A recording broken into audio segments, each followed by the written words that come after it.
It's time for truth. It's time for truth. It's time for truth. It's time for truth. Estamos con Luis de Miguel Ortega. Hola Luis, ¿qué tal? Hola. Para hablar de los derechos de las personas que sufren un diagnóstico psiquiátrico.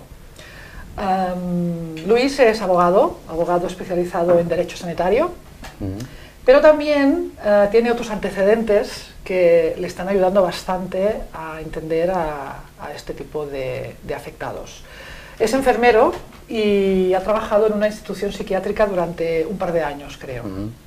Y también ha trabajado como psicoterapeuta durante 3 años. Por lo tanto, tienes experiencia tanto en cuidar a enfermos y en ayudar a entender a los problemas psicológicos y emocionales de las personas, lo cual supongo que como abogado te da un bagaje especial. Pues sí, permite abordar un caso con bastante más rapidez y entender un poco cuál es la problemática a la que se enfrentan los pacientes y muchas veces los engaños que los psiquiatras y los profesionales de la salud mental usan para abusar de los pacientes.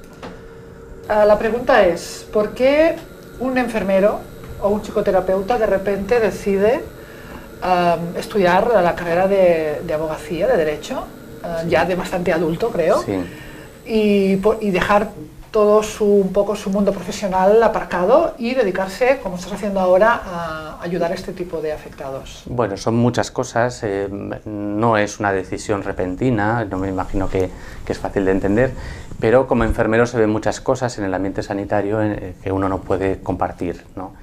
Y de alguna manera uno termina... ¿Que no puedes compartir? ¿Por secreto profesional te refieres? ¿O? No, que no puedes compartir la forma de proceder en el trabajo, ¿no? Cosas que no puedes asumir. No quiero trabajar así, esto no lo tolero, esto no me parece justo. Y llega un momento, no te gustaba. Claro, hay cosas que no se pueden, o que algunas personas no podemos aceptar. Y de hecho en enfermería hay muchas bajas en el trabajo porque no podemos aceptar algunas dinámicas de trabajo.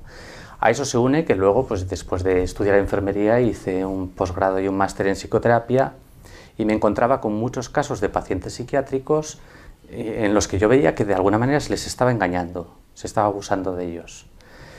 Pero cada vez que yo entraba en conflicto con algún psiquiatra, terminaba teniendo miedo del psiquiatra porque él estaba en una posición de poder bastante mejor situado que yo, ¿no? Eso me hizo también pues, abandonar un poco la psicoterapia. Y luego en el hospital, trabajando en unidad psiquiátrica, pues veía que realmente el abuso que yo intuía que había con los pacientes psiquiátricos pues era real y lo veías todos los días. Llegó un momento en que tuve que abandonar el trabajo y dejarlo porque no lo podía soportar.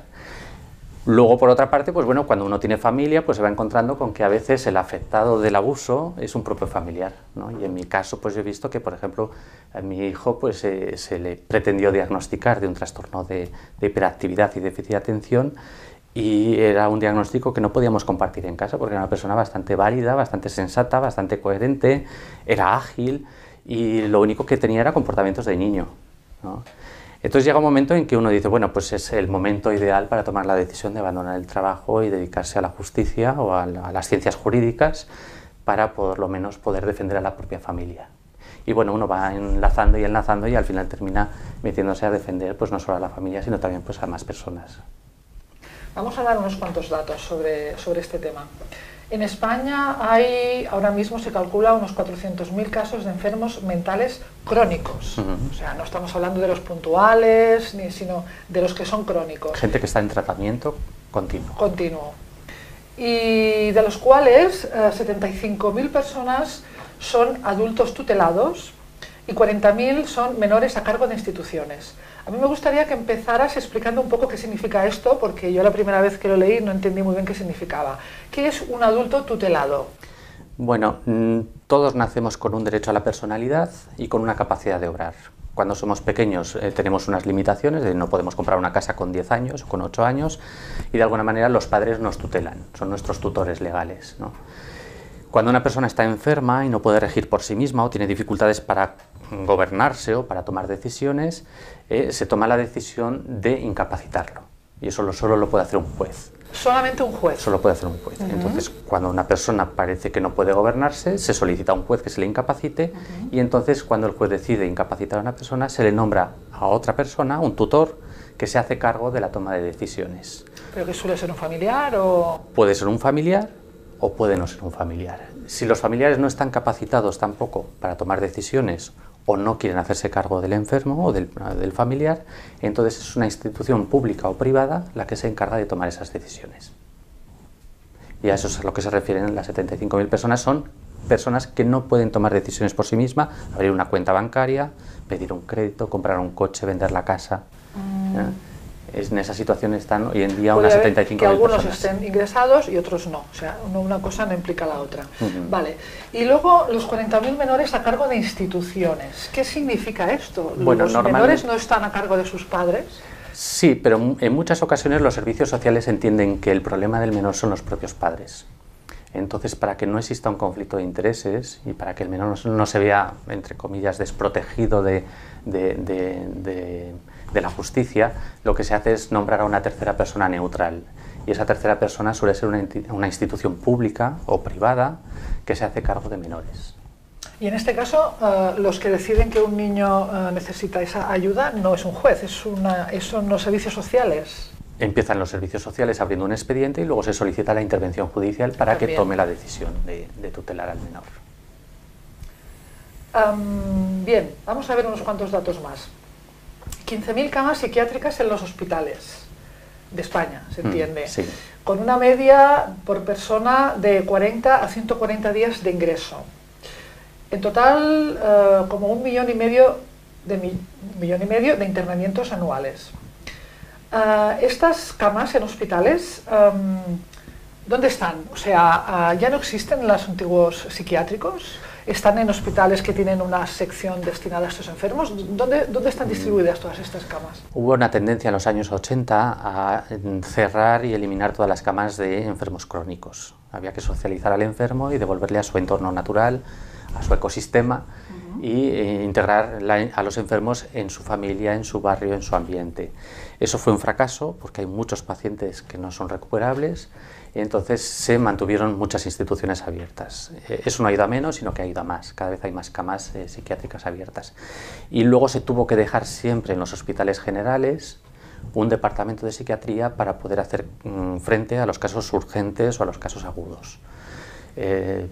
No se ha podido deshospitalizar a los enfermos, ni se ha podido deshospitalizar la psiquiatría, y estas son las camas que tenemos hoy en día, unas 15.000, tanto uniendo los privados y los públicos. O sea que sigue siendo necesario los internamientos. Tal y como está hoy la psiquiatría, sí. Tal y como está hoy la psiquiatría. Sí. ¿Qué quiere decir eso? ¿Podría estar de otra manera? Sí, evidentemente, sí. Se podría organizar de otra manera, tal y como se había también de alguna manera programado, ¿no? Mantener al enfermo dentro de su entorno familiar, social, integrarlo en el trabajo, integrarlo en los estudios. Pero, o sea que es la sociedad que no estaría preparada para asumir ese tipo de... Es la psiquiatría la que no ha sabido hacer su propio papel. Explícame un poquito más esto. Es decir, la psiquiatría tenía dos opciones en los años 70 y en los años 80. Seguir con la dinámica de internamientos y tratamientos químicos, o socializar al enfermo, internarlo en su propia dinámica social, ¿no? La propuesta era esa, pero a lo largo de las décadas no han sido capaces de hacerlo. Entonces han mantenido... ¿Han vuelto como al modelo antiguo? Sí, han vuelto al modelo antiguo. ¿Un poco de alguna manera? Sí. Sí que hubo esa buena intención. En los años 70 nació la corriente antipsiquiátrica, y propugnaba un poco este nuevo modelo, este nuevo paradigma de atención psiquiátrica, una atención abierta, una atención donde el paciente, el mayor esfuerzo no era en medicalizarlo o tratarlo químicamente, sino en recuperarle, en insertarle, etcétera, etcétera. Pero eso fue el intento en los años 70, pero no se ha conseguido. Los psiquiatras han insistido en su dinámica de medicalización, de tratamiento químico, de contención e incluso de aislamiento. Porque hay un problema que tiene la psiquiatría, y es que no se comportan realmente como un médico. El médico realmente tiene un trabajo, que es atender al paciente. Si nos fijamos realmente en el fondo, en la esencia del tratamiento del psiquiatra, él no está trabajando para el enfermo, está trabajando para la sociedad. De alguna manera se está obsesionando por proteger a la sociedad de los enfermos. No por proteger al enfermo, no por sería proteger su trabajo. Entonces, el psiquiatra no ha sido capaz de cambiar de paradigma y pensar en el enfermo y en la necesidad del enfermo, sino que sigue obsesionado con proteger a la sociedad de los enfermos mentales. Esto es un poco una corriente que existía desde principios del siglo. La primera iniciativa fue en Francia en 1837, que se crea la primera ley de psiquiatría, pero esa ley de psiquiatría francesa de proteger a la sociedad del loco la heredamos nosotros en España en 1931, 1933, con la ley de internamientos psiquiátricos, que se mejora, entre comillas, en el 70 con la modificación de la ley de vagos y maleantes. Y la esencia siempre es la misma: hay que proteger a la sociedad de vagos, de maleantes y de locos. Y de ahí no hemos sido capaces de convencer al psiquiatra de que esa no es la vía. Interesante. Bueno, la historia es lo que tiene, que siempre puedes recuperar la historia sí. y ver de dónde viene toda esta catástrofe. Por tu experiencia ya como enfermero en una unidad psiquiátrica, ¿los enfermos se recuperan? O sea, ¿entran y están un tiempo y salen curados o mejorados o no? ¿O es una pregunta demasiado general? Es demasiado general. Vale. Lo que sí que es cierto es que el paciente que entra con una crisis aguda, evidentemente no sale con la crisis aguda, ¿no? Sale más estabilizado, a fuerza de neurolépticos que hacen que piensen más despacio, embotar un poco la efectividad, etcétera, etcétera. Es decir, salen con menos síntomas, pero eso no significa que salgan curados o que salgan mejor. Y eso es un poco la experiencia. Salen porque desaparecen los síntomas más llamativos, pero no les devuelven a la normalidad. La cuestión es esta. ¿Se violan en España los derechos de las personas que padecen un diagnóstico psiquiátrico? Sí, sí, y no es una opinión personal, sino que es una opinión también de los organismos internacionales, la OCDE y los observatorios de derechos humanos. El paciente psiquiátrico no tiene una categoría especial de ser humano, sigue siendo un ser humano y es sujeto de derechos y de obligaciones como cualquier otro ciudadano. Sin embargo, por esa especial tutela o ese especial paternalismo de los jueces y de los psiquiatras, parece que no conviene o que no es prudente permitir que el enfermo mental esté asistido en el tratamiento, esté asistido en el internamiento, se le asigne un abogado de oficio cuando es internado obligatoriamente. Entonces, de alguna manera se les desprotege completamente. Quizás se les desprotege, por lo que dices, incluso más que a un delincuente que se le meta en la cárcel. Sí, sí, por supuesto. Más. A un delincuente, cuando se le detiene, cuando a un delincuente se le ponen las esposas, el policía sabe que tiene 3 horas para que el abogado de oficio aparezca en comisaría. Normalmente los policías son buena gente e intentan que el abogado de oficio aparezca en un intervalo de tiempo inferior a 3 horas para que los derechos constitucionales a la tutela judicial efectiva y al derecho de defensa del detenido sean respetados. Sin embargo, estamos viendo de continuo, a diario, gente que es sacada de su domicilio en una ambulancia o en un coche policial para llevarlo a un psiquiátrico y nunca se le nombra un abogado de oficio. La legislación internacional y el Tribunal Constitucional lo tienen muy claro. El internamiento psiquiátrico involuntario es asimilable en todo a una detención policial. Y sin embargo no se les está dando la cobertura jurídica que es obligatoria. ¿Cómo más se infringen los derechos de estas personas? Pues para empezar, a nivel médico hay una cosa que está clara y es un poco al hilo de lo que decía antes, ¿no? El psiquiatra ha perdido un poco el norte, ha dejado de atender al paciente para atender a la sociedad, ha dejado de hacer un papel de médico para hacer un papel de policía. Eso es algo completamente incompatible. Es incompatible porque el psiquiatra como médico se debe al paciente y sobre todo se debe al respeto a la voluntad del paciente. El tratamiento siempre tiene que ser consentido, tanto si es para limpiar un uñero, una apendicitis, un dolor de cabeza, una hipertensión o una depresión o una esquizofrenia. El paciente debe consentir, siempre. Si no, no existe medicina. La medicina parte con el juramento hipocrático. Y así lo dice la ley. Sí, sí, no, y el juramento hipocrático. De todos los médicos. Sí. Y tienen que estar, tienen que ganarse el consentimiento del paciente. Y se gana el consentimiento a través de la información. No obstante, el psiquiatra parece que siempre regaña de dar información porque cree que el enfermo no lo va a entender o no está suficientemente preparado y entonces no le da la información y nunca recaba el consentimiento informado. Y eso es algo que es una irregularidad muy grave.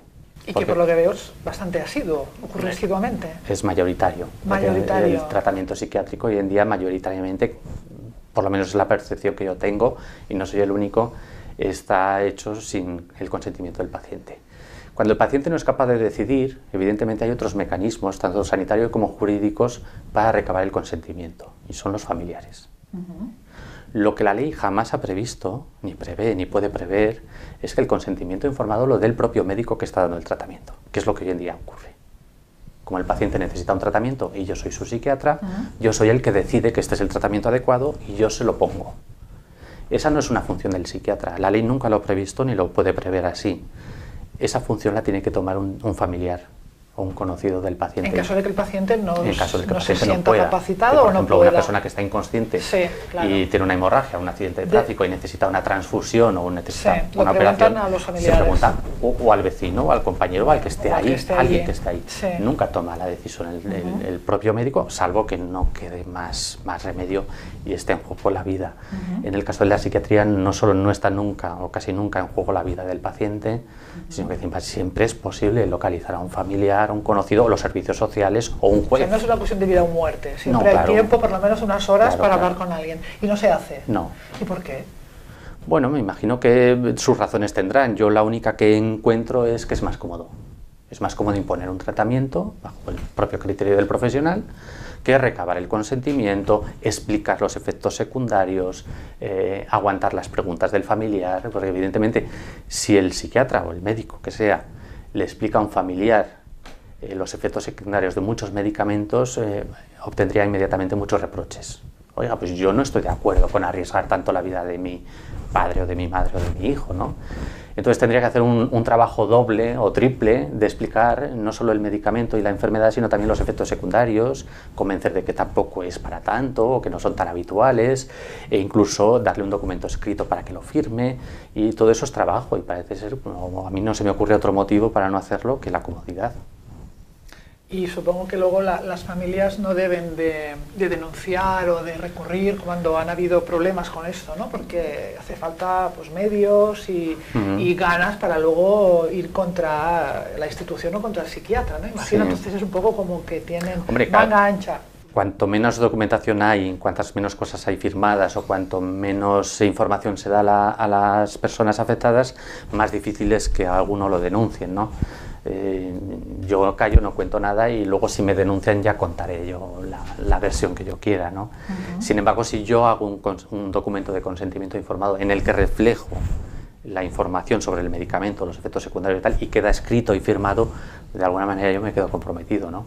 Claro. Y por eso es una forma también de salvarse, ¿no? Y de guardarse las espaldas. ¿Otro tipo de abusos que haya también?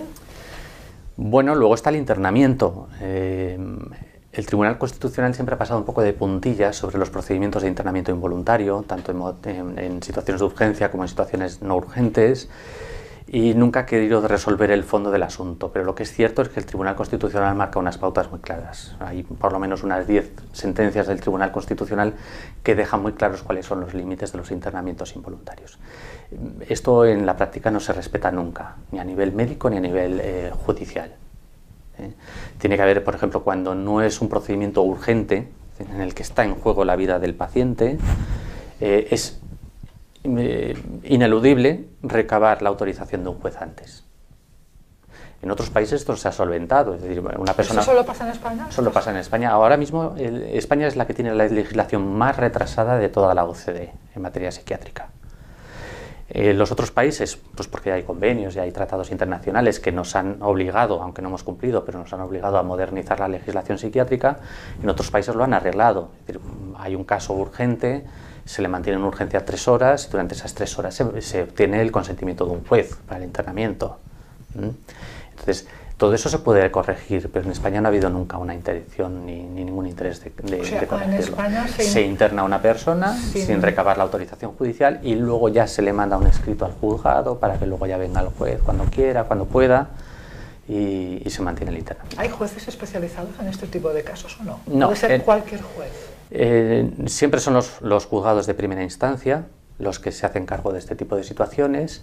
Sí que es verdad que luego, cuando hablamos de tutelas y de curatelas, En las ciudades grandes hay juzgados especializados en incapacitaciones, pero como situación urgente de internamiento siempre eso le corresponde a los juzgados de instancia, de primera instancia, los que están de guardia. O sea que si nos encontramos con una situación así, que por lo que dices suele pasar, no podemos hacer nada, porque ¿qué podemos hacer en un momento en que quieren ingresar a un familiar tuyo y sin ninguna orden judicial? ¿Qué se puede hacer? Pues no te puedes negar.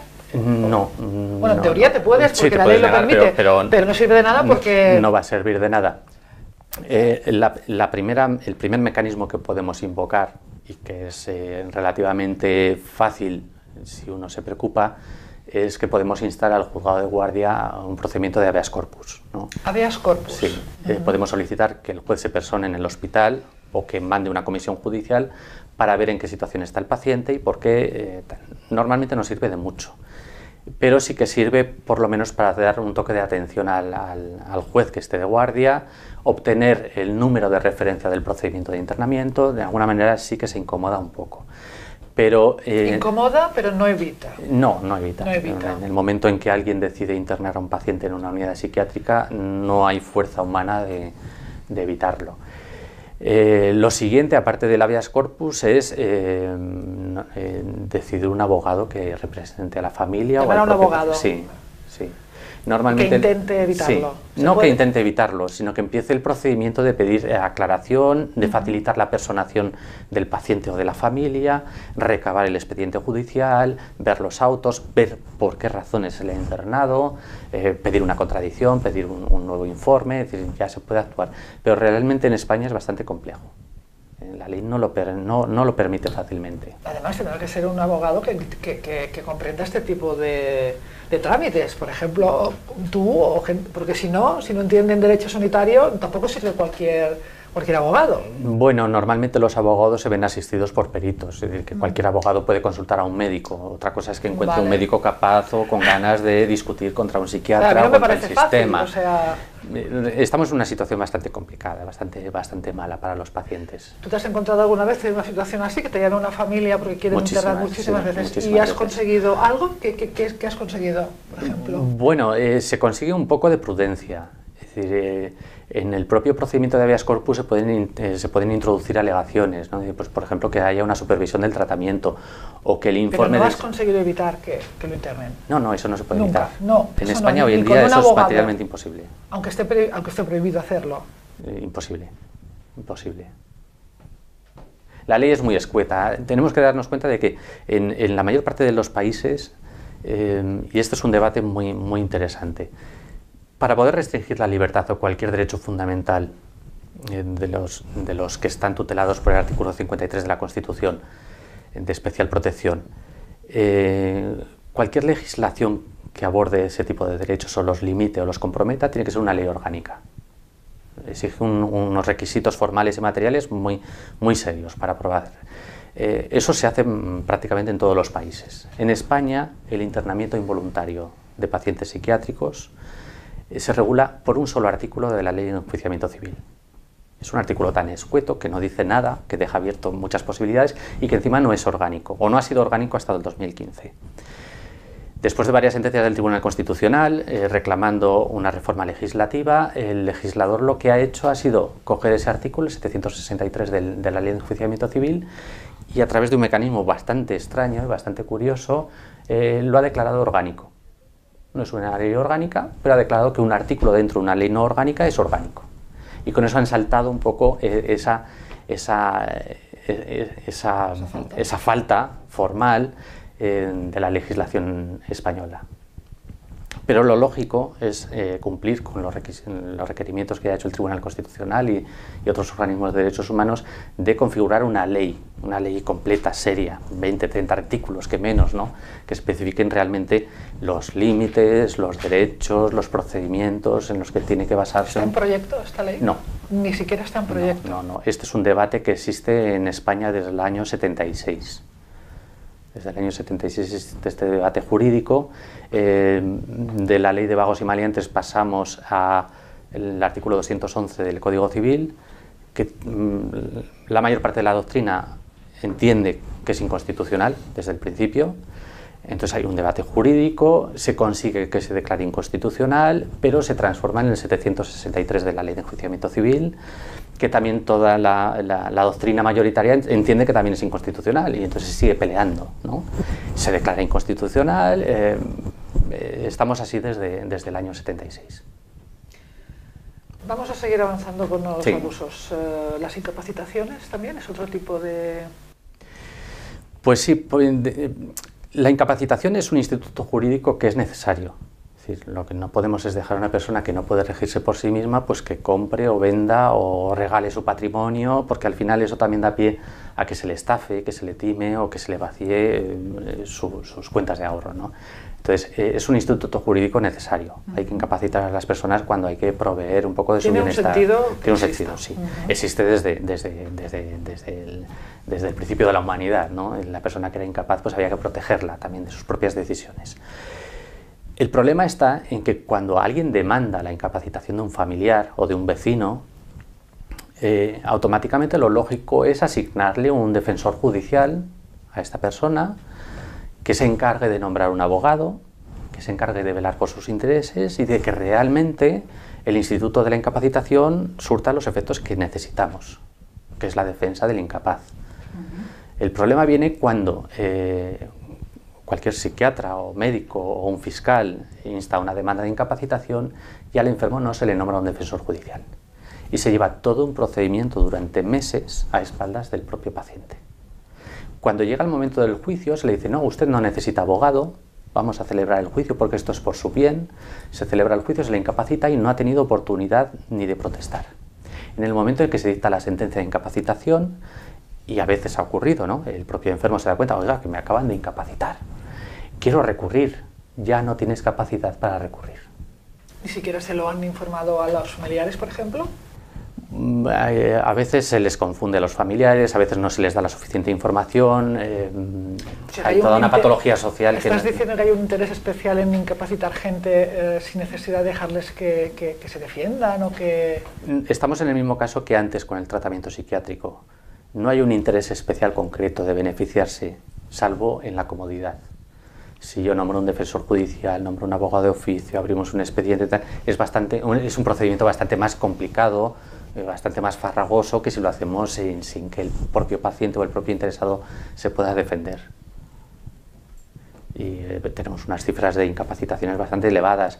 Y no digo que en todos los casos, porque evidentemente yo insisto, el instituto jurídico de la incapacitación y de la tutela es algo completamente necesario, pero hay muchos casos en los que se abusa. El paciente, por ejemplo, que no quiere tomarse el tratamiento porque cree que le está haciendo daño, ¿cómo podemos obligarle a tomar el tratamiento? Lo incapacitamos. Seguimos. Prevalecimiento del especialista. ¿A qué te refieres? El juez no es un médico, el juez no tiene más conocimiento científico que su propia ciencia, que es la justicia, ¿no? Entonces normalmente el juez se ve auxiliado por otros profesionales. Si es un problema inmobiliario, pues un arquitecto o un aparejador, lo que sea. Los peritos, ¿no? Sí. En el caso de los enfermos mentales, los jueces siempre se ven auxiliados por psiquiatras. Los psiquiatras o los forenses, normalmente su opinión prevalece sobre cualquier otra opinión. El psiquiatra puede decir que yo tengo una depresión y yo puedo decir que no estoy deprimido, ha fallecido un familiar y estoy triste, ¿no? Pero para el juez siempre va a prevalecer la opinión del psiquiatra, independientemente de lo que diga el paciente. Porque los enfermos no pueden pedir una segunda opinión, una tercera, como se puede hacer en otros tipos de enfermedades. Sí, siempre. Lo que pasa es que ahí estamos en un problema jurídico crónico en España, que es la libertad de la valoración de la prueba. El juez es dueño y señor de cómo valora las pruebas. Entonces podemos presentar otros informes alternativos, podemos presentar lo que queramos, él siempre tendrá la posibilidad de valorar según su ciencia y su razón. O sea, que puede tener varios diagnósticos, pero solamente fijar su atención en el que él confíe más. Él puede entender que es más neutral el psiquiatra que otro psiquiatra privado, él tiene esa libertad. Entonces es una situación bastante complicada, primero porque es complicado encontrar a un psiquiatra de oficio, ¿no?, asignado por el juzgado o pagándole, que se atreva a contradecir a otro compañero. Pero aún en el caso de que lo encontremos, nos vamos a ver en el problema de que al final quien decide qué testimonio es el válido o qué juicio científico es válido lo va a hacer el juez. Y evidentemente va a dar más peso al forense y al psiquiatra de la sanidad pública que a cualquier otro que busquemos. Insostenibilidad técnica y jurídica de diagnósticos y tratamientos. Bien, los tratamientos y los diagnósticos realmente no siguen el procedimiento o la razón o la ciencia que sigue cualquier otro tratamiento diagnóstico médico. Tristemente es así. Cuando uno se rompe una pierna, se hace una radiografía, se ve que está el hueso roto, no hay más que discutir, ¿no? Cuando uno tiene una gripe, pues por los signos y los síntomas uno decide pues, que tiene una gripe y hay pruebas, ¿no? En psiquiatría no existe eso, ¿no? Y entonces es muy difícil discutir. Cuando un psiquiatra dice usted tiene una esquizofrenia y no ha hecho una radiografía, no ha hecho un escáner, no ha hecho una analítica, no ha hecho ni siquiera una valoración psicológica, no tienes ningún argumento para discutir, porque es su palabra contra la tuya. Y eso es un abuso científico. Y en cuanto al tratamiento, pues todos los tratamientos médicos pues también siguen una serie de criterios, ¿no? Y son criterios que son criterios legales, no son criterios que impongo yo o que impone la ciencia médica, son criterios legales, ¿no? Entonces hay que cumplir la beneficencia, es decir, tiene que ser un tratamiento que beneficie al paciente y no lo perjudique, la no maledicencia, es decir, que no sea un tratamiento perjudicial, la eficacia, la eficiencia, la indicación, la justicia y por último el consentimiento informado. Entonces, normalmente en casi todas las patologías físicas o orgánicas nos encontramos con que sí que se suelen cumplir estos criterios, pero en psiquiatría no. En psiquiatría estamos viendo que muchos medicamentos que se están utilizando son más perjudiciales que beneficiosos, ¿no? Incluso pues, eso se puede ver, por ejemplo, que en la evolución de los pacientes empiezan con una depresión bastante leve y terminan con un trastorno bipolar. Y dice, bueno, ¿cómo es posible que una depresión se transforme en un trastorno bipolar? ¿Y cómo puede ser que esto ocurra cuando encima ha estado en tratamiento? Dice, pues se supone que el tratamiento, si no cura, por lo menos previene el deterioro. Y sin embargo, lo que estamos viendo habitualmente es que no solo no se previene el deterioro, sino que encima aparecen mutaciones, entre comillas, de patologías que no son comprensibles. Abuso de la doctrina de riesgo. ¿Qué significa esto? La doctrina del riesgo es que normalmente en los sistemas de corrupción hay varias teorías científicas que explican la corrupción. Una de las teorías es que yo puedo ser corrupto en tanto en cuanto haya muy poco riesgo de que me pillen. Entonces, en la psiquiatría lo que ocurre es que no siguiendo un procedimiento lógico de diagnóstico ni de tratamiento, no siguiendo los procedimientos adecuados de internamiento o de tratamiento involuntario, hay muy poco riesgo de que el psiquiatra se vea comprometido legalmente. Entonces parece como que tienen una sensación de impunidad, ¿no? No me van a pillar y si me pillan voy a poder salir y aunque haya un procedimiento judicial al final no me va a pasar nada. Entonces parece como que viven con mucha tranquilidad de ánimo de que no les va a pasar nunca nada. Y eso es a lo que me refiero, es uno de los abusos que se tiene con los pacientes. El psiquiatra parece que está muy cómodo tal y como está funcionando y parece que percibe muy pequeño el riesgo de que personal o profesionalmente se comprometa. En caso, por ejemplo, de que algún paciente gane un caso de los que, por ejemplo, tú puedes estar llevando, ¿les puede llegar a ocurrir algo a los psiquiatras? No. ¿Una multa o una deshabilitación? No, pues, tal y como está hoy en día es complicado. Esa sensación de impunidad es real. Es decir, no es que sea una sensación. Sí, no, es verdad. Es la realidad. Es una impunidad total. Además hay muchos trucos. Es decir, por ejemplo, yo si mañana tengo una gripe, por ejemplo, ¿no? Y el médico de urgencias o el de cabecera me da un antigripal, si mañana se me hinchan los labios y los ojos, digo, oye, tengo una reacción alérgica, me han dado un medicamento que me ha producido una alergia, voy a urgencias, me lo tratan y ya está, no hay más problema. Se puede denunciar a la Agencia Española de Medicamentos pues con una reacción al medicamento y ya está. La experiencia de la vida diaria les ha enseñado a que para que eso no ocurra, para que nadie les pueda echar la culpa de que un medicamento produce una serie de efectos, lo ideal es mezclar varios. Yo a un paciente le doy 3 medicamentos, pase lo que pase, nadie va a poder decir qué medicamento de los 3. ha creado ese malestar. ¿De verdad? ¿Es así? Bueno, parece que es así. Si no, no tendría sentido que se utilicen, por ejemplo, mezclados dos neurolepticos. O usas uno o usas otro. ¿Por qué usas dos al mismo tiempo? Antipsicóticos. Hay pacientes que toman 2 y 3 antipsicóticos distintos. Un neuroléptico es una sustancia que hace que el cerebro se enlentezca, que la dinámica cerebral vaya más despacio. Entonces el paciente piensa más despacio, reacciona más despacio, y eso lo que hace es que se tranquilicen, que no piensen demasiado, que no se agiten. ¿Y lo suelen dar de 2 en 2? ¿2 distintos? Bueno, no siempre, pero en muchas ocasiones lo que vemos es que se mezclan varios. ¿Y un antipsicótico? ¿Un antipsicótico? No, prácticamente es la misma historia. Se trata de quitar, son nombres, son etiquetas que se le ponen a los medicamentos, pero de alguna manera lo que van es a frenar los síntomas positivos de la psicosis. Las ideaciones, los miedos, la paranoia, etcétera, etcétera. Se dividen en distintas categorías, atípicos, típicos, de nueva generación. ¿Hay más categorías de medicamentos psiquiátricos aparte de estos dos que hemos comentado? Sí, están los antidepresivos. ¿Antidepresivos qué hacen? Lo contrario, ¿es como la píldora de la felicidad? ¿O? Sí, bueno, están todos basados en parte en hipótesis científicas sobre la transmisión de dopamina, de serotonina, de neurotransmisores. En parte son hallazgos casuales, ¿no? Por ejemplo, algunos antipsicóticos son derivados de unos antiparasitarios para cerdos, ¿no?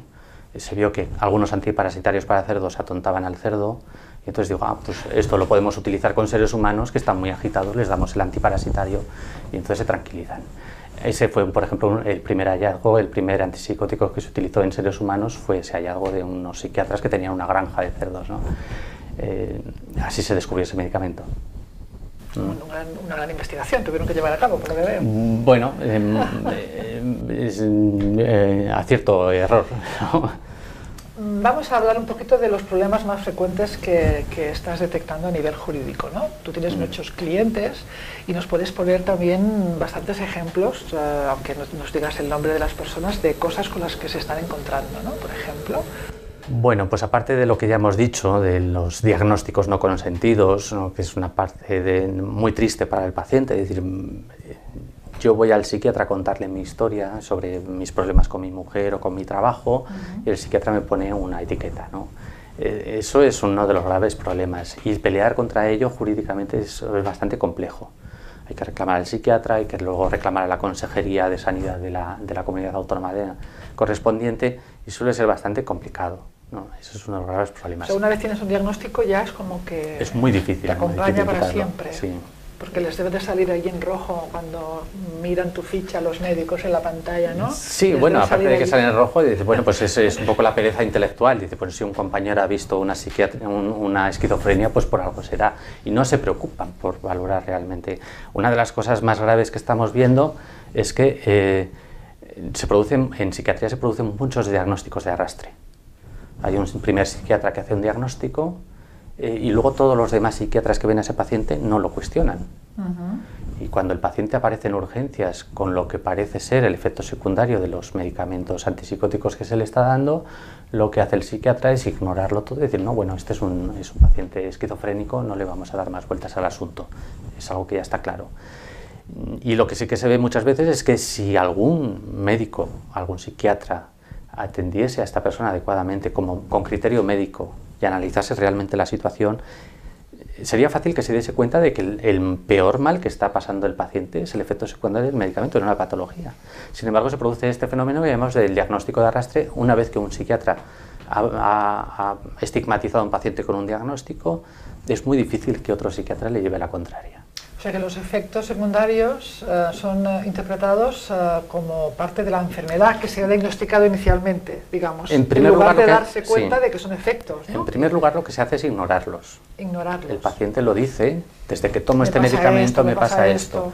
No, se ignora. Es más, lo que se suele hacer bastante, y es muy desagradable cuando eres un profesional sanitario, es que este tipo de cosas que dice el paciente al médico no se escribe en la historia médica. Y eso es una cosa bastante por el hecho de tener fea. un diagnóstico mental. psiquiátrico? No, porque no se tienen en cuenta.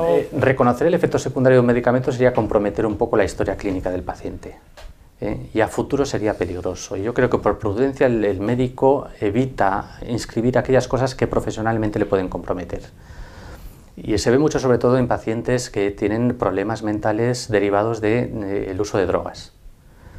Llegan a urgencias, han fumado marihuana, han tomado anfetaminas, han tomado cocaína y eso no se refleja en la hoja. Porque si se refleja en la hoja que este paciente ha llegado en urgencias después de haberse fumado unas hierbas, el tratamiento es evidente. Que descanse, esperar una semana y no hacemos más. Pero si eso lo disfrazamos de un trastorno psicótico, de una enfermedad mental, lo ingresamos, le ponemos un tratamiento y tenemos un paciente ya para años. Parece que haya un interés especial en hacer más pacientes psiquiátricos, o bueno, sencillamente que es más cómodo. La medicina hoy en día, desgraciadamente, funciona así, funciona manteniendo una clientela. En muchas áreas de la medicina lo que se tiende es a cronificar las patologías porque es más rentable económicamente para el médico y para el sistema tener a un diabético crónico que a un diabético al que se le corrige sus hábitos alimentarios y se recupera más o menos bien, ¿no? Me refiero a la diabetes tipo 2, hay una diabetes que es más difícil de corregir, ¿no? Pero sí, a lo que se tiende últimamente, en las últimas décadas, es a cronificar patologías y no a buscar soluciones. Entonces, es más rentable para la sanidad pública y para el médico mantener a una persona que fuma marihuana como enfermo psiquiátrico, porque produce un rendimiento económico muy interesante para el sistema y para el médico, que reconocer que no es un enfermo psiquiátrico, sino que es una persona que tiene una serie de vicios que le comprometen físicamente y mentalmente. O sea que, por lo que dices, casi da un poco de miedo ir al médico cuando uno tiene algún síntoma, a lo mejor, que puede considerar que es mental. Bueno, pues como ir al abogado. Sí, también da miedo. Sí. Pero no, lo decía porque igual cuando uno tiene, un familiar suyo, uno tiene síntomas que dices que me está ocurriendo, ¿no? Iría al psiquiatra, iría al médico. Quizás es mejor plantearse directamente ir a un psicoterapeuta, a un psicólogo, para hablar de estas temáticas. Lo digo porque si uno va al médico y automáticamente te manda al psiquiatra y entras en una rueda de este diagnóstico que estás contando, casi el primer consejo que podríamos dar es decir, empezar la rueda por otro lado, o también acabaría en el mismo sitio. No sé si me explico. Sí, te he entendido. Digo, un poco para evitar entrar en esta rueda, porque cuando tienes el sello del diagnóstico, luego ya... ¿qué, Lo que pasa no? es que ahí se mezclan muchas cosas, se mezcla el ambiente familiar, la propia personalidad del interesado, sus propios convencimientos, lo que yo veo, el gran problema es que la persona que se encuentra en una situación de crisis emocional, ¿no? O mental, si entra dentro de esta dinámica es porque realmente él personalmente carece de recursos, le faltan fundamentos en su vida, ¿no? Entonces es difícil, no sabría cómo decirte cómo se podría manejar mejor la situación, ¿no? Evidentemente, bueno no es ir a un psiquiatra, igual que no es bueno ir a un cardiólogo o no es bueno ir a un abogado, es decir, siempre es un mal menor, ¿no? O un mal necesario, ¿no? Un mal necesario. Y lo ideal sería no tener que ir nunca ni a un juez, ni a un psiquiatra, ni a un abogado, ni a nada. El por qué se llega a esa situación, pues tampoco sería fácil de resolver, ¿no? ¿Qué más situaciones de desamparo te sueles encontrar? Bueno, el fundamental es ese, los efectos secundarios que no son comprendidos, que no son atacados, que no son abordados, la reticencia del psiquiatra como buen médico en corregir sus propios errores, eso es lo fundamental. Y luego hay otra cosa muy importante y es que de alguna manera el enfermo cada vez, el enfermo o el paciente, pues muchas veces es gente que está diagnosticada y no son enfermos, simplemente tienen el diagnóstico. Con cada mes que va pasando el paciente está cada vez más aislado, más indefenso y más vulnerable. Y parece como si la naturaleza conspirase contra los enfermos, ¿no? Y entonces parece que se les va a ayudar con una pensión, con una incapacidad, con una ayuda para la dependencia, pero eso lo que consigue es cada vez encerrar más al paciente, desprotegerlo, hacerlo más vulnerable y que cada vez sea más difícil que salga adelante en su propia vida. Es muy difícil, una vez que un paciente se siente feliz porque le han dado una pensión, ¿no? Y dice, bueno, pues por lo menos esto me garantiza sobrevivir, es muy difícil que se vuelva a reinsertar en la sociedad como trabajador. Cuando un enfermo, una persona diagnosticada psiquiátricamente como era, no me acuerdo de la palabra ahora, como era, incapacitada, automáticamente se tramita una pensión para que esta persona pueda subsistir. No siempre, no. Ah, vale. Son dos cosas distintas, es decir, puede haber una persona incapacitada que cobra pensión o no, Sí. puede haber una persona que cobra pensión pero no está incapacitada, no, son dos institutos Vale, pero distintos. suele ser habitual que una persona que, a lo mejor, que solicite esta pensión, ¿no? Es Sí. una pensión específica para gente gente que tiene unas carencias, unas minusvalías. Igual que lo hay a nivel físico, pues Sí, a nivel sí, psicológico sí. sería. Y es bastante Y perjudicial para los pacientes. tú veo que, por tu experiencia, por lo que ves, no consideras que sea una gran idea porque les incapacita un poco socialmente, ¿no? Luego... Hombre, la filosofía de estas ayudas para la discapacidad es que el paciente que se ve sometido a una discapacidad debe mantener una serie de recursos que le permitan subsistir y reinsertarse en la sociedad. Pero la Administración ha olvidado la segunda parte. Provee de la subsistencia, pero no facilita la reinserción en la sociedad. Y esa parte parece que no se quiere asumir. Y ese es el gran defecto del sistema de subvención o de indemnización de los incapaces. Además hay un tema, quiero mencionar algo que comentábamos el otro día, que es una denuncia que hubo en la Comunidad de Madrid en el 2015 precisamente de unos familiares que denunciaban a algunas instituciones porque parece ser que se quedaban las pensiones de los internos y que parece ser que propiciaban esas pensiones para luego podérselas quedar o algo así. ¿Tú llevasteis también alguno de los casos? Sí, la verdad es que todo el sistema... Una corrupción en torno a todo esto, ¿no? Sí. Desgraciadamente lo que estamos viviendo ahora mismo a nivel de servicios públicos, de educación, de sanidad, de justicia, de seguridad, es que son sistemas que se retroalimentan de corrupción. Cada vez son más complejos, cada vez son más corruptos, cada vez son más difíciles de controlar, cada vez son menos transparentes, y esto ocurre también en el sistema psiquiátrico, ¿no? Y en cuanto a las instituciones públicas y privadas que se encargan de las tutelas y de las pensiones, hay como una especie de mezcla de que son instituciones públicas, pero son privadas, pero funcionan como instituciones privadas, pero son públicas. Al final es imposible conocer los presupuestos, al final es imposible conocer... Son opacas. Sí, completamente opacas. Y eso da pie... Que no deberían. No deberían, evidentemente no deberían. Esa no es una patología administrativa que no se comprende. Y eso es algo que está ocurriendo. Se sabe desde hace mucho tiempo, pero parece que la Administración está muy cómoda con este sistema, ¿no? Entonces, damos unas cuantas ayudas a unos cuantos enfermos, estos enfermos son controlados por unas instituciones a las que nosotros tenemos control, nadie se entera de dónde entra el dinero ni de cómo sale, y la verdad es que está habiendo bastantes situaciones catastróficas para pacientes y familiares. ¿Cómo fue judicialmente o todavía no ha habido resolución al respecto de este caso? Era un caso muy complicado y todavía no hay, que yo sepa, no hay ninguna solución. Pero vaya, debe ser difícil conseguir algo en estos casos, ¿no? Es muy complicado, pero es por lo que hemos estado hablando todo este tiempo, ¿no? Hay una legislación que es muy parca, que permite mucha manga ancha para los juristas y para los médicos, hay muy poca voluntad política de mejorar esto. Entonces, bueno, pues ojalá poco a poco pues la gente vaya conociendo más ante qué problema nos estamos enfrentando y alguien dentro del legislativo tome la decisión ya urgente de redactar una ley orgánica que gestione el derecho a la libertad de los pacientes. Lo estás planteando realmente negro. ¿Tienes satisfacciones por eso como abogado? ¿Realmente has podido felicitar a alguno de tus...? Por ejemplo, ponme algún ejemplo reciente, porque es que lo estás pintando como que nunca se puede conseguir nada. No lo quiero pintar negro, ¿no? Pero la verdad es que tampoco es como para alegrarse de la situación. Lo es una sé, situación bastante... Pero cuéntame algún caso, por ejemplo, que digas, mira, pues hemos logrado esto... Bueno, pues hemos logrado varias disculpas de varios jueces. Es decir, cuando los jueces se ponen un poco en un tono desagradable, pues uno tiene dos opciones, o acobardarse o plantar cara. Y en algunas situaciones que hemos plantado cara hemos conseguido que de una manera bastante inmediata el juez pida disculpas.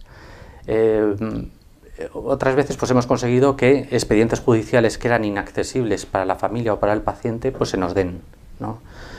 Otras veces pues hemos conseguido pues, materializar altas de pacientes psiquiátricos que no querían estar internados y han podido salir, ¿no? Yo creo que sí, que se van consiguiendo cosas. Ojalá pudiésemos conseguir más, pero para conseguir más hace falta que esto sea más visible, ¿no? Yo el mayor esfuerzo... ¿Qué es lo que persigues también? ¿Qué es lo que se persigue? Sí, yo siempre lo que digo es, yo lo que pido no es que me dejen trabajar, sino que esto se conozca. Porque a mí me facilitaría mucho más el trabajo. ¿Tú crees que esto la sociedad no lo conoce? No, no es problemática no es consciente? No. Y las cifras que estabas comentando antes, aparte de que son muy difíciles de conseguir, yo creo que ni los propios médicos son conscientes del grave problema que hay, ¿no? De efectos secundarios, de fallecimientos, de incapacitaciones. Bueno, pues un psiquiatra conoce a lo mejor en su cartera de clientes o en su cupo de pacientes 10, 15, 20 incapacitados, pero su universo se queda ahí, ¿no? No es consciente de que es un problema de 75.000 personas, que es un problema social grave. Entonces yo creo que mientras no se le dé visibilidad a esto, ni los enfermos... Es decir, porque un enfermo sí que es consciente de su propio problema, lo que no es consciente es de que su problema lo comparten 400.000 personas más. Y que si juntásemos a esas 400.000 personas, probablemente habría un cambio legislativo. No hay ni una vehiculización de toda esa Bueno, gente. hay algunas instituciones privadas, ¿sí?, que sí que están intentando difundir este tipo de mensajes y, bueno, pues con más o menos éxito, pues yo creo que cada uno pone su granito de arena y ojalá lo consigamos. ¿Asociaciones de afectados, por ejemplo, existen en sí, esto? Sí, hay algunas. Sí. Danos algunos consejos para la gente o para los familiares de estas personas. Consejos a seguir cuando se encuentran en una situación así, cómo pueden actuar, dónde pueden acudir. Bueno, lo principal es para cualquier persona que esté antes de complicarse mucho la vida con problemas psiquiátricos o judiciales, lo principal es la filosofía del derecho romano de caveat emptor. El caveat emptor es que cada uno debe proveer su propio bienestar. El enfermo o el familiar que se vea abocado a un problema de estos, que no se fíe de nadie. Es feo decirlo, pero que no se fíe de nadie. Igual que el comerciante cuando compra peras, lo que quiere es ver la pera y no se fía de que le digan, no, si son buenas, están maduras. La quiere ver y la quiere tocar. El paciente o el familiar, no digo que desconfíe de la gente, pero sí que toque, que palpe, que comprenda, que entienda lo que está ocurriendo y que no se deje engañar por nadie. Si le dicen que su familiar o que uno mismo tiene depresión, que busque más información. No le voy a decir yo dónde, ni nadie se lo va a decir, pero que busque, que piense, que reflexione, que pida otro consejo, que pida una segunda opinión. Eso siempre es bueno. Eso es lo fundamental. En caso de que ya la cosa esté un poco mal, yo sí que aconsejo, aunque es una desgracia tener que obrar así, si la cosa ya ve que está torcida y que tiene difícil solución, que busque apoyo legal. Alguien que le informe de sus derechos y que de alguna manera esté pendiente de si se viola algún derecho, que pueda reaccionar de una manera rápida y eficaz para protegerlo. Supongo que los más indefensos de todos, los pacientes, deben ser los niños en estos casos. Los niños y los ancianos. Y los ancianos. ¿Cuáles son los diagnósticos que se suelen usar con los niños, los más habituales? Pues ahora mismo lo que está más de moda es el trastorno por déficit de atención e hiperactividad. El TDA. El TDA. Luego también están los trastornos bipolares, que suele ser el niño al que ya se le ha empezado a tratar y no se ha conseguido nada, entonces ya se le cambia la etiqueta, no por mejorar el diagnóstico, sino por permitir otro tipo de tratamientos. Porque muchas veces se utilizan los diagnósticos para dar pie a otros tratamientos. A un niño con déficit de atención pues no le puedes poner un antipsicótico porque no es un paciente psicótico. Pero si transformamos ese diagnóstico en un trastorno bipolar, sin saber muy bien por qué o en base a qué argumento, ya la ciencia médica nos permite incorporar otros medicamentos, ¿no? Entonces muchas veces lo que se hace es cuando un paciente es refractario a un tratamiento, lo que hacemos refractario es que no se cura, no progresa adecuadamente. Cuando es refractario a un tratamiento, lo que hacemos es, bueno, pues en lugar de cambiar de idea y cambiar mi chip como profesional médico, bueno, le pongo otra etiqueta que me permita experimentar con otros medicamentos, a ver si funciona.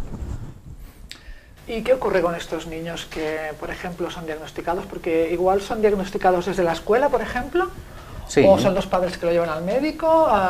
Bueno, hay de todo, hay de todo. ¿Qué funciona con estos niños? ¿Qué pasa cuando son diagnosticados? Entonces, ¿se les obliga a tomar esta medicación? ¿Están los padres obligados a dársela? ¿Qué pasa aquí?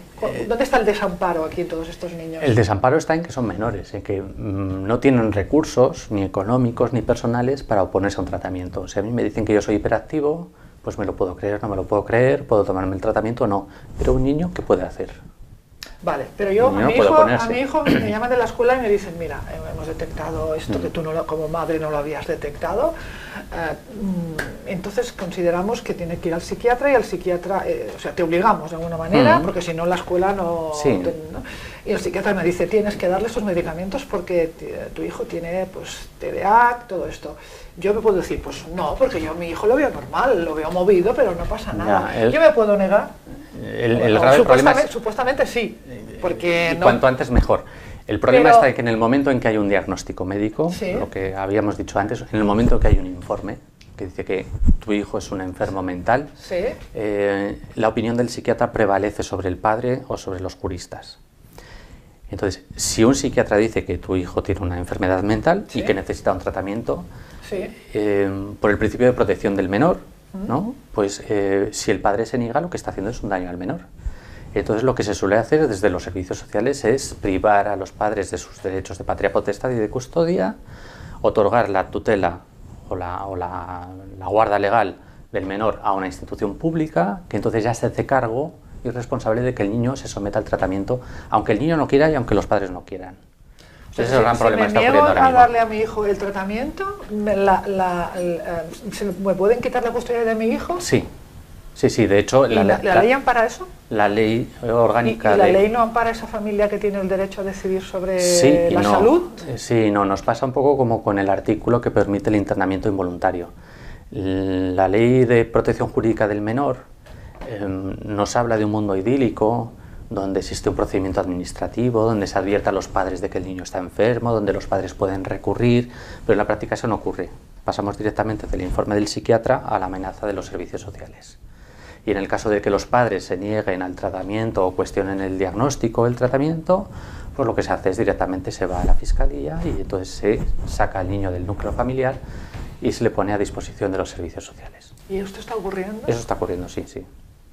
De hecho, la reforma de la Ley de Protección Jurídica del Menor era para facilitar este tipo de procesos sumarios de pérdida de patria potestad de los padres, en estos casos.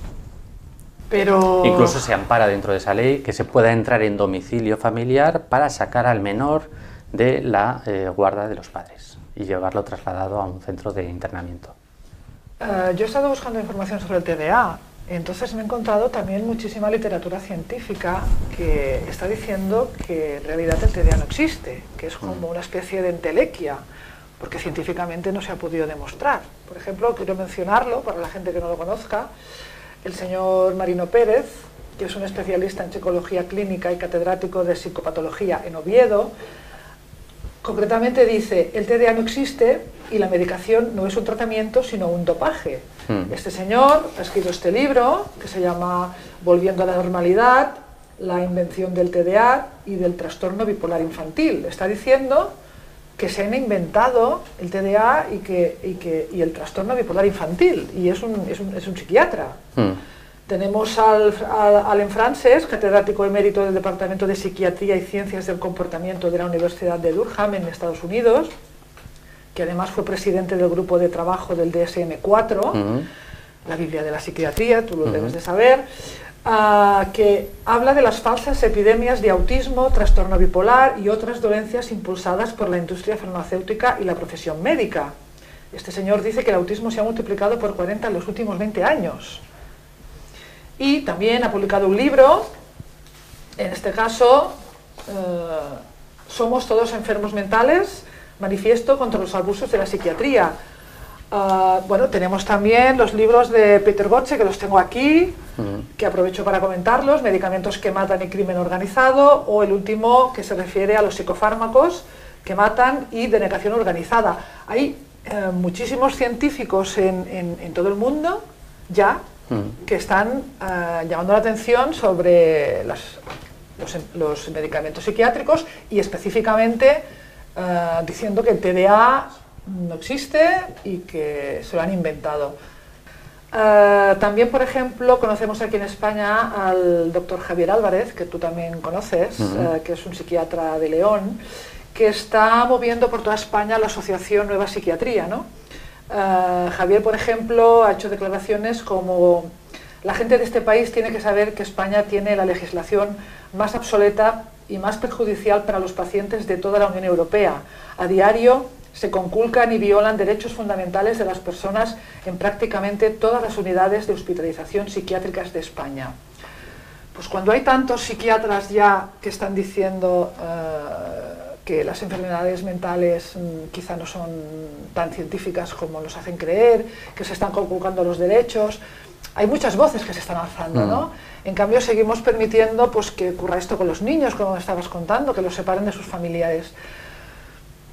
No sé, no sé cuál es la pregunta ahora mismo, pero ¿qué se puede hacer? Porque es que ya hay mucha gente que lo está diciendo. Quizás hay que darles más voz. Sí, es lo que te decía antes. Necesitamos más visibilidad.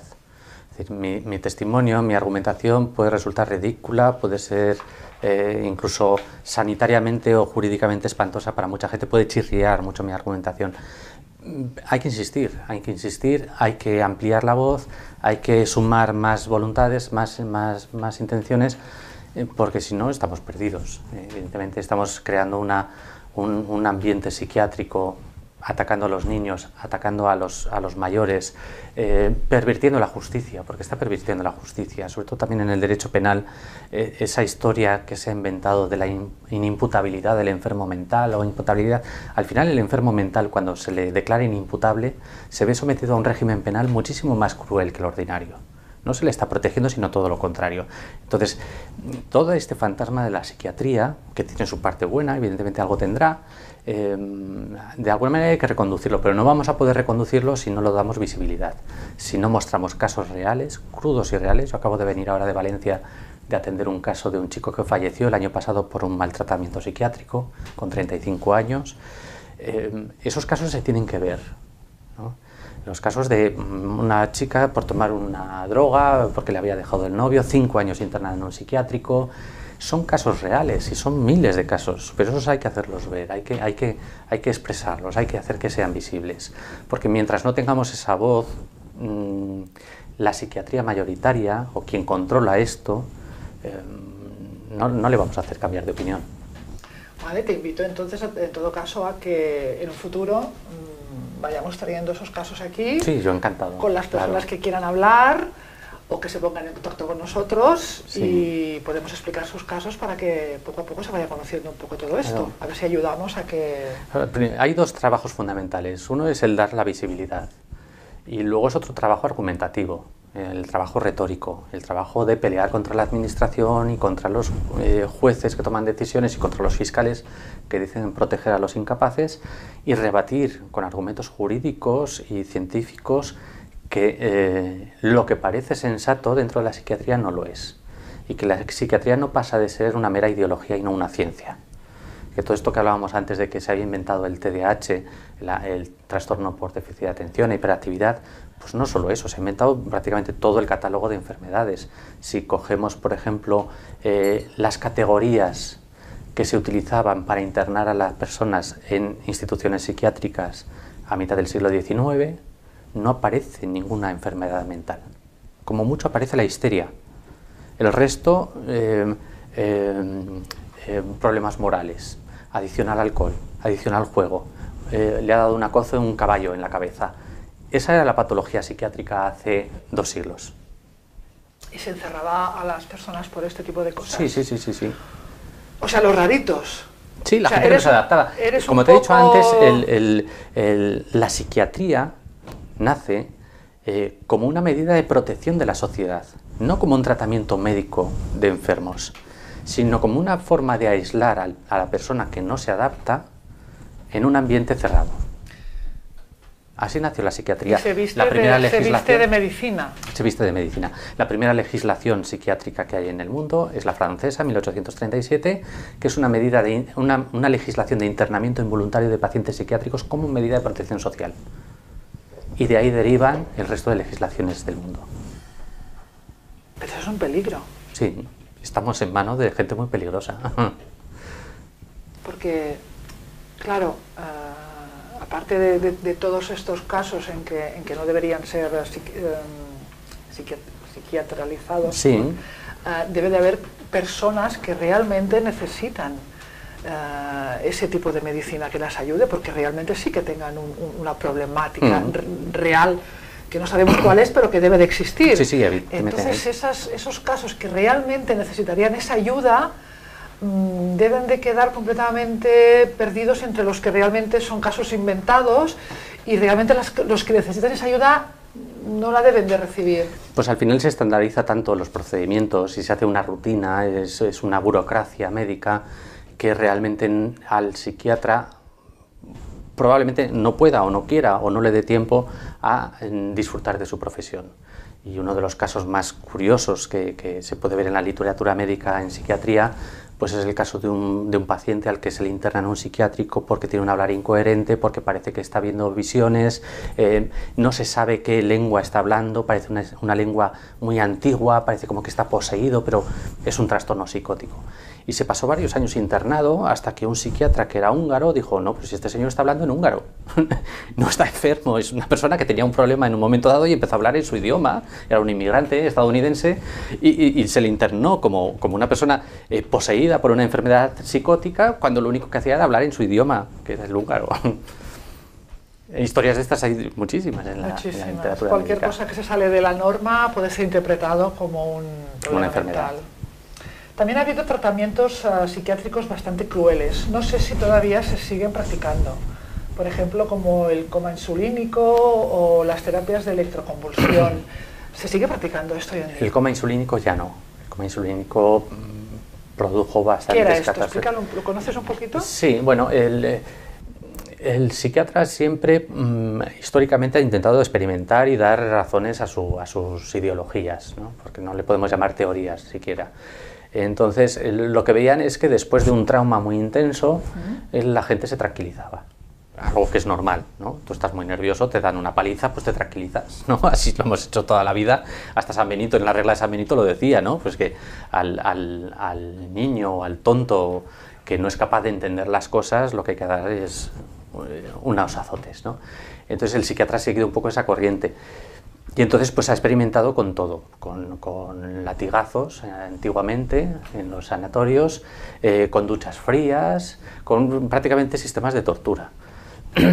Directamente. También fueron varios Sistemas de psiquiatras, tortura, vaya, ¿no? varios psiquiatras italianos que tenían una granja de cerdos, no sé qué relación puede haber, pero ocurre con bastante frecuencia, que para sacrificar a los cerdos les daban una descarga eléctrica, porque se quedaban como más tranquilos y decidieron... Antes de sacrificarlos. Sí, entonces decidieron probarlo con los enfermos mentales y así nació ¿También a través de los cerdos? Sí. Vaya, tienen que ver bastante, Sí, no sé por qué. los cerdos Sí, con la hay psiquiatría, una no lo relación sabía, desconocía amor-odio. este vínculo. Entonces, bueno, pues se probó con los pacientes y parece que en algunos casos hubo resultados positivos, por lo menos se tranquilizaban. Yo también me tranquilizaría si me dan una descarga en la cabeza. Entonces, otra de las técnicas que alguien empleó es decir, bueno, yo he visto que los diabéticos, cuando tienen una hipoglucemia y entran en coma, luego pasan una temporada bastante tranquilos, bastante apáticos, con la emotividad bastante embotada. Entonces alguien decidió, vamos a provocar un coma diabético en un enfermo mental, a ver cómo sale de ello. Y evidentemente, pues si a una persona le inyectas insulina y le induces un coma insulínico, pues cuando lo despiertas pues se encuentra pues fatigado, cansado, triste, aplanado emocionalmente. Entonces eso se utilizó para tranquilizar a pacientes psicóticos o emocionalmente inestables. Se desechó porque de algunos comas insulínicos algunos no salió, entonces se vio que había bastante riesgo. La técnica que ha pervivido durante muchos años es la terapia electroconvulsiva. ¿Se sigue utilizando? Se sigue utilizando porque los riesgos a los que se veían sometidos los pacientes y los prácticos clínicos con la terapia electroconvulsiva, como las fracturas espinales, contracturas muy fuertes musculares, se han reducido mucho utilizando junto a la terapia electroconvulsiva pues algunos medicamentos miorelajantes. Entonces, bueno, pues ¿Y para qué se supone que sirve esta terapia? ¿Qué consiguen? ¿Cuáles son los efectos positivos? Yo he visto, por ejemplo... ¿Hay estudios científicos? Sí, hay muchos estudios científicos. La verdad es que en medicina hay muchos estudios científicos que no hay tampoco por dónde leerlos, ¿no? Pero hay revisiones clínicas, que eso es el gran tesoro de la ciencia médica, son las revisiones científicas. Son gente especializada que recoge la documentación clínica de muchos experimentos que intentan dar validez a un tratamiento, entonces cogen 200, 300 ensayos clínicos sobre terapia electroconvulsiva, los analizan y sacan una conclusión, ¿no? No se fían de un experimento, sino de 200, 300. Y yo leí una de las revisiones sobre 200 y pico estudios científicos sobre terapia electroconvulsiva, la conclusión es que no servía para nada. ¿Que no servía para nada? No, porque hacía lo único que producía ¿Los era resultados daño. científicos? Sí. Entonces... Bueno, hay muchos resultados científicos, muchos estudios pero que, muchos que dicen que sí. Pero en conjunto, la conclusión de la revisión científica es no es debe fiable. de tener bastantes efectos colaterales bestiales, imagino. Bueno, como efectos colaterales es que las pocas mejorías que puede haber pues son muy breves. No se conoce, o por lo menos la literatura científica no lo expresa así, no se conocen casos de gente que se haya curado de una enfermedad mental con terapia electroconvulsiva. Y que las mejorías son muy breves, pues unos días están más tranquilos, pues como cualquier persona que se caiga en un río. Si te da un golpe en la cabeza, claro, también te vas a quedar unos días ahí groggy, ¿no? Yo mañana a lo mejor estoy muy excitado, me caigo en un río, estoy a punto de ahogarme, pues seguramente se me pase la excitación, ¿no? Es un poco lo que ocurre. Si resulta que mañana tienen que tratarte una supuesta enfermedad mental, ¿le preferirías una dosis de antipsicóticos o una electroconvulsión? Ninguna de las dos, no, eso es como... Bueno, pero si tienes que elegir... No, ¿Sí ninguna, o sí? No, ninguna. No, ninguna, No. pero te obligarían en todo caso. Bueno, pues que lo decida él. Que lo decida el psiquiatra. Que lo decida él, sí. Es como si te van a condenar a muerte, pues que decidan ellos, eso es como no vas a elegir. Vamos a resumir un poco ya para terminar. Vale. Pasos que hay que dar para evitar la violación de los derechos. ¿Cuál es la faena, lo que tenemos que hacer, intentar hacer para intentar que esto termine? Bueno, yo insistiré en lo que ya hemos dicho. Hay que dar visibilidad por parte de los profesionales o la gente que estamos luchando. Los medios de comunicación. Que esto lo demos más visibilidad con casos reales, con casos que podamos demostrar. No que yo diga que se producen internamientos ilegales en España, sino que la documentación que tenemos ya y que me imagino que habrá más personas como yo que tenemos esa documentación, que la podamos mostrar, la podamos enseñar en medios de comunicación, en juzgados, en foros internacionales, etc. Y respecto a las personas y los familiares que están afectados por este drama, lo que decía antes, no es que desconfíen de los médicos o de los jueces o de los abogados, no se trata de desconfiar por sistema, se trata de tener uno mismo las propias garantías, de que uno mismo busque una segunda opinión, de que uno mismo analice lo que le están diciendo y saque su propia convicción, que no se deje vender una moto. Y luego pues, buscar ayuda legal cuando haga falta. También es cierto otra cosa, este tipo de abusos en personas vulnerables, emocionalmente vulnerables, económicamente vulnerables, que son donde más abusos ocurren, es muy difícil luchar. Si ahora cogemos a un enfermo o a un paciente diagnosticado de una enfermedad mental, que lleva años en tratamiento, que ha tenido varios internamientos involuntarios, que no puede decidir si se toma o no se toma el tratamiento, que encima vive con una pensión, las posibilidades de que esa persona haga frente a esa situación son muy pocas. Pero sobre todo esas posibilidades se reducen si esa persona no tiene una actividad diaria continua, es decir, hobbies, aficiones, trabajos, lo que sea, pero tiene que estar ocupado. Y se reducen también mucho si esa persona que está en esta situación no tiene unas relaciones afectivas diarias. Una persona que no tiene una actividad diaria y que no tiene 10 amigos en la vida con los que tomar café, está perdida. Entonces yo sí que animo que si alguien se encuentra en una situación de abuso psiquiátrico, antes de denunciar, antes de pelear, antes de rebelarse, hay que reestructurar muy bien la vida que uno está haciendo, reorganizarse, cargar las pilas, y cuando uno ya tiene una actividad continua diaria, da igual que sea pasear, hacer deporte, hacer cestas de mimbre, lo que sea, pero una actividad, un compromiso con la vida, y 10 personas con las que puedas quedar en cualquier momento para tomar café, hasta ese momento no pelear, porque no es soportable, no hay personal. Pelear, ¿te refieres a enfrentarte al sistema? Sí, buscar un Tienes abogado. que estar bien cubierto a nivel social, emocional, familiar, sí, emocional. emocionalmente. ¿Te refieres a los enfermos o a los familiares? Los dos. A todos. Sí, es decir, que hagan una buena... la situación de tensión que se vive cuando se empieza una reclamación administrativa o judicial por este tipo de cosas es insoportable. Envías el primer escrito, no te contestan, a la vuelta de 2 meses vuelves a escribir, no te contestan, mandas entonces ya al consejero o al juzgado, entonces ya te contestan, pides informes, pero te dicen, pues esto por ejemplo lo hemos visto en algunos casos recientes, ¿no? Un familiar está luchando contra el tratamiento involuntario de un paciente y entonces se encuentra con que la administración nos devuelve un informe en el que dice que ese familiar que está luchando por el paciente parece que también está enfermo. Entonces, o tienes muchos recursos emocionales para aguantar este atropello y este abuso, o es imposible pelear en este sistema. Entonces, yo sí que lo que recomiendo es que la gente que se encuentre vulnerable y atacada, lo primero es empezar por el principio. Hay que reestructurar un poco el entorno social y familiar, conseguir apoyos emocionales, conseguir una estabilidad de ánimo, una estabilidad de actividad y luego ya meterse a pelear, porque si no, de verdad es imposible pelear en esta desigualdad de fuerzas.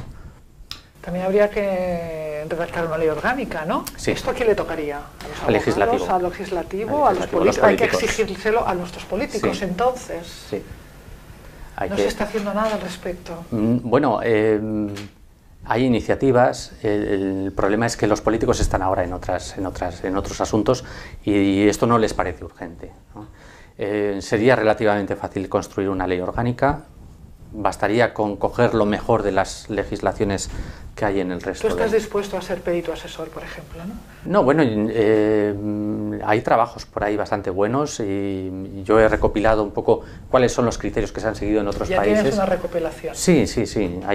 Bueno, yo por lo menos yo sí que tengo claro cuál sería el borrador básico de una ley orgánica que atacase esas 3 cuestiones fundamentales: el internamiento involuntario, internamiento y tratamiento involuntario, lo que es la incapacitación, las curatelas y las tutelas, y lo que es los criterios de imputabilidad de enfermos mentales, que son los 3 grandes áreas que están ahora mismo siendo violadas por la legislación y por la práctica clínica, y yo creo que tampoco sería muy complicado. El problema es, primero, que te escuche el político y que el político tenga la necesidad política de hacerle frente, y eso solo se consigue dándole visibilidad a los casos.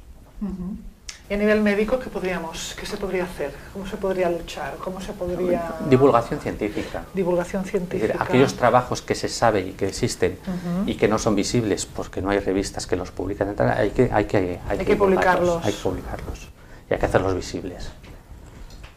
Ahí jugamos en contra de quienes controlan o financian las revistas científicas, que son las farmacéuticas, ¿no? Las revistas científicas hoy en día se han convertido en meros catálogos de medicamentos, no en revistas de ciencia.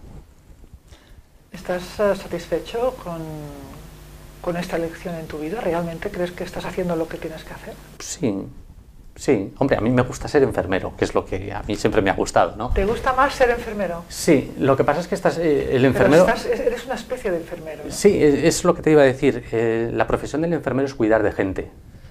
Entonces, me siento muy satisfecho cuidando a una persona, curándole unas heridas o sondando a un enfermo o acomodándolo en un quirófano, instrumentando, pero ayudar a un enfermo a salir de todo este ambiente en un juzgado también es una forma de cuidarlo. Ver un informe de un psiquiatra y ver las cosas que no se sostienen clínicamente porque eres enfermero y lo has visto, que eso es mentira, pues también es una forma de cuidarles, ¿no? Que por otra parte eso no lo puedes hacer dentro de un hospital. Cuando le cuentas a un enfermo, oye, te están tomando el pelo, no duras un día. ¿Sois muchos abogados sanitarios?